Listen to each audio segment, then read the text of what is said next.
E reach time to sell ticket. Davido, Wizkid, Burna Boy, who you think say go sell your own ticket finish first? Because of recent we go see say this one sell O2 in 12 minutes, this one sell in 1 minute. Wetin dey happen? Anyway, we dey street, make we ask people now how dem feel wey the matter go go. Between Davido, Burna Boy and Wizkid, if dem talk say dem wan sell ticket for concert, which one you think say go sell first pass, wey go sell your own finish first?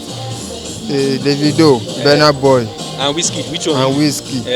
I prefer Mashallah or Wizkid. Okay, be Machala fan. Yes. I know wahala na gba here. Don't say I no like the Burna Boy, but that shit wey dey put is too much for me. Wetin you call me now? Say him be waiting. Na him money in dey showcase now. Yes, na what? You know, it's too much for my. I don't like it.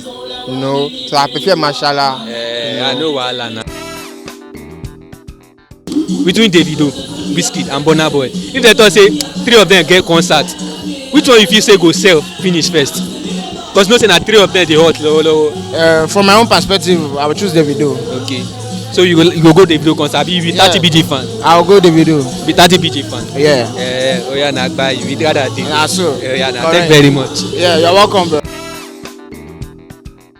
People I don interview people like say na tie. Dem talk say Davido go sell, Wizkid sef go sell. Nobody even choose Burna Boy. One even talk say he hate Burna Boy because of the bling wey dey pack for neck. Anyway, na person opinion. I dey street now. Till meet next week now. No forget abeg like that button, press that like, subscribe. Till meet next week. Peace out.